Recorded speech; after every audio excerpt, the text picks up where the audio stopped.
കൃഷി മാസ്റ്ററിൻ്റെ പുതിയൊരു ലക്കത്തിലേക്ക് എല്ലാവർക്കും സ്വാഗതം. കർക്കിടക മാസത്തിലെ മഴ പതുക്കെ പതുക്കെ മാറി ഇടവിട്ട് വെയിൽ കിട്ടി തുടങ്ങുന്ന സമയമാണ് ആഗസ്റ്റ് മാസം.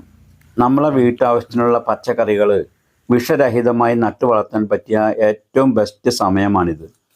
അപ്പോൾ ഏതൊക്കെയാണ് ഈ സമയത്ത് നമ്മുടെ അടുക്കള തോട്ടത്തിൽ നടാൻ പറ്റിയ വിളകളെന്ന് നോക്കാം.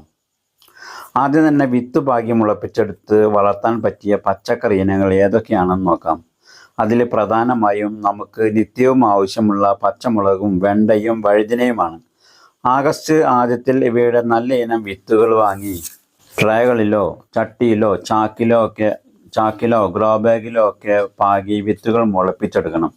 വിത്തുകൾ മുളച്ച് 4 ഇല പ്രായമാകുമ്പോൾ വേരുകളുമൊന്നും പൊട്ടിപ്പോവാതെ ഗ്രോ ബാഗിലോ നിലത്തോ ഒക്കെ മാറ്റി നടാവുന്നതാണ്. നടാനുള്ള മണ്ണ് തയ്യാറാക്കുമ്പോൾ മുൻകൂട്ടി കുമ്മായമിട്ട് ട്രീറ്റ് ചെയ്ത മണ്ണ് വേണം ഉപയോഗിക്കാനായിട്ട്. അതുപോലെ തക്കാളിയുടെ വിത്തും തൈകളും ഇപ്പോൾ നട്ടാൽ മഴ മാറി വരുന്ന സെപ്റ്റംബർ ഒക്ടോബർ മാസത്തിൽ നല്ല പോലെ കായ്പിടുത്തം തുടങ്ങും. തക്കാളി ചെടിക്ക് ആഴ്ചയിലൊരിക്കൽ സ്യൂഡോമോണസ് 5 ഗ്രാം 1 ലിറ്റർ വെള്ളത്തിൽ മിക്സ് ചെയ്ത് ഇലകളിലും തടത്തിലും ഒഴിച്ചു കൊടുക്കേണ്ടത് അത്യാവശ്യമാണ്. അതുപോലെ തന്നെ തക്കാളി വളരുന്നതനുസരിച്ച് കമ്പ് കുത്തിയോ ഇതുപോലെ വള്ളി കെട്ടിയോ ഒക്കെ താങ്ങ് കൊടുക്കേണ്ടതാണ്. പിന്നെ വിത്ത് പാകി മുളപ്പിച്ചെടുക്കുന്ന മറ്റിനങ്ങളാണ് കുറ്റിപ്പയറും വള്ളിപ്പയറും. കുറ്റിപ്പയറാണെങ്കിൽ ഗ്രോ ബാഗ് എളുപ്പത്തിൽ വളർത്തിയെടുക്കാവുന്നതാണ്. വള്ളിപ്പയറും പാവലും ചുരക്കയും പീച്ചിലും ഒക്കെ ഈ സമയത്ത് വിത്ത് പാകി മുളപ്പിച്ചെടുക്കാവുന്ന ഇനങ്ങളാണ്. മഴ പൂർണ്ണമായും മാറാത്തതുകൊണ്ട് ഗ്രോ ബാഗിലും ചട്ടിയിലുമൊക്കെ വെള്ളം കെട്ടി നിൽക്കാതെ ശ്രദ്ധിക്കണം. ഇനി നിലത്താണ് നിങ്ങൾ തൈകൾ നടുന്നതെങ്കിൽ വെള്ളം വാർന്നു പോകുന്ന വിധം മണ്ണ് കയറ്റി കൊടുക്കേണ്ടതുണ്ട്. ഇതുകൂടാതെ നമുക്ക് എത്ര കഴിച്ചാലും മതി വരാത്ത ചീരവിത്തുകളും ഇപ്പോൾ പാകാവുന്നതാണ്. ചീരവിത്തുകൾ പാകുമ്പോൾ ഇടക്ക് പെയ്യുന്ന മഴയത്ത് വിത്തുകൾ ഒലിച്ചു പോവാതിരിക്കാനായി മഴ മറയോ ഷീറ്റോ കെട്ടിക്കൊടുക്കുന്നത് നല്ലതാണ്. അതുപോലെ തന്നെ കഴിഞ്ഞ മാസം നട്ട ഇഞ്ചിക്കും മഞ്ഞളിനും കാന്താരിക്കുമൊക്കെ അല്പം ചാണകപ്പൊടിയോ കമ്പോസ്റ്റോ ഇട്ട് മണ്ണ് കയറ്റി കൊടുക്കണം. പുതിന, മല്ലി, കറിവേപ്പ് എന്നിവയുടെ ചുവട് വൃത്തിയാക്കി ജൈവവളം നൽകാവുന്നതാണ്. ഇനി വിത്തുകളും തൈകളും ഒക്കെ നട്ട് അത് തനിയെ വളർന്നുകൊള്ളുമെന്ന് കരുതി ശ്രദ്ധിക്കാതിരിക്കരുത്. അടുക്കള തോട്ടത്തിൽ നാം ചെയ്യേണ്ടുന്ന 4 കാര്യങ്ങൾ നാം പ്രധാനമായി ശ്രദ്ധിക്കേണ്ടതുണ്ട്. നാം പുതിയതായി തൈകൾ നടുകയാണെങ്കിൽ ചകിരിച്ചോറും ചാണകപ്പൊടിയും വേപ്പിൻ പിണ്ണാക്കും അല്പം മണ്ണും കൂടി ചേർത്ത് തൈകൾ നടുന്നതിൻ്റെ ഒരാഴ്ച മുമ്പേ ഗ്രോ ബാഗുകൾ നമ്മൾ സെറ്റ് ചെയ്ത് വെക്കേണ്ടതാണ്. തൈകൾ നട്ടു കഴിഞ്ഞാൽ ഗ്രോ ബാഗ് നല്ല വെയിൽ ലഭിക്കുന്ന സ്ഥലത്തേക്ക് മാറ്റി വെക്കേണ്ടതാണ്. ശക്തമായ മഴ പെയ്തത് കാരണം നിലവിലുള്ള ചെടികളുടെ വളങ്ങളെല്ലാം ഒഴുകി പോകാൻ സാധ്യതയേറെയാണ്. അതിനാൽ ചെടിയുടെ ചുവട്ടിലെ മണ്ണ് ഇളക്കി കൊടുത്ത് കടലപ്പിണ്ണാക്ക് പുളിപ്പിച്ച വെള്ളമോ അതല്ലെങ്കിൽ കഞ്ഞിവെള്ളം പുളിപ്പിച്ചതോ ഒഴിച്ചു കൊടുക്കേണ്ടതുണ്ട്.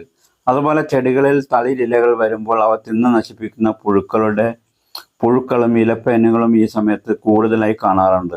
വേപ്പെണ്ണ, വെളുത്തുള്ളി, സോപ്പ് മിശ്രിതം ഉണ്ടാക്കി ആഴ്ചതോറും ചെടികൾ തെളിച്ചു കൊടുക്കുന്നത് കീടങ്ങളെ ചെടിയിൽ നിന്നും അകറ്റി നിർത്താൻ സഹായിക്കും. വേപ്പെണ്ണ മിശ്രം തയ്യാറാക്കുന്ന വിധം മുമ്പ് പല വീഡിയോയിൽ ഞാൻ പറഞ്ഞിട്ടുണ്ട്. എന്നാലും അറിയാത്തവർക്കായി ഒരിക്കലൂടെ പറയാം.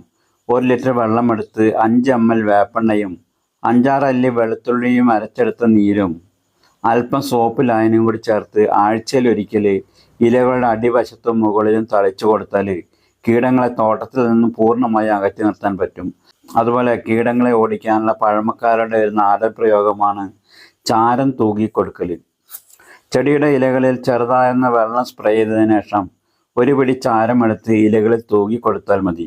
അതുപോലെ തക്കാളിയിലെയും വഴുതിനയിലും കാണാറുള്ള ഇലവാട്ടം കാണുകയാണെങ്കിൽ 1 ദിവസം പഴക്കമുള്ള പുളിച്ച കഞ്ഞിവെള്ളത്തിൽ അല്പം ചുണ്ണാമ്പോ കായം പൊടിയോ ചേർത്ത് 1 ദിവസത്തിന് ശേഷം വെള്ളം ചേർത്ത് നേർപ്പിച്ചതിന് ശേഷം ചെടികൾക്ക് ഒഴിച്ചു കൊടുത്താൽ ചെടിയുടെ ഇലവാട്ടം മാറി നല്ല ഉന്മേഷം കിട്ടുന്നത് കാണാം. കൂടുതൽ കായ്ഫലം ലഭിക്കാനുള്ള നാടൻ പ്രയോഗമാണ് ചാരവും വെല്ലുവിളിയും ചേർത്ത് ചെടിയുടെ കടക്കലിട്ട് കൊടുത്താൽ വിരിയുന്ന പൂക്കളൊന്നും കൊഴിഞ്ഞു പോകാതെ എല്ലാം കായ്കളായി മാറും. അപ്പോൾ നമ്മൾ കടയിൽ നിന്നും വലിയ വില കൊടുത്ത് കെമിക്കലൊന്നും വാങ്ങേണ്ട കാര്യമേ ഇല്ല. നമ്മുടെ അടുക്കളയിലുള്ള കഞ്ഞിവെള്ളവും മുട്ടത്തോടും ചാരവും ഒക്കെ മതി അടുക്കള തോട്ടം പച്ച പിടിച്ച് വളരാനായിട്ട്. അപ്പോൾ ഈ വരുന്ന ഓഗസ്റ്റ് മാസത്തിൽ കൃഷിയെ സ്നേഹിക്കുന്ന എല്ലാവരും അടുക്കള തോട്ടത്തിൽ ചെറിയ രീതിയിലെങ്കിലും പച്ചക്കറികൾ നടാൻ തുടങ്ങുമല്ലോ.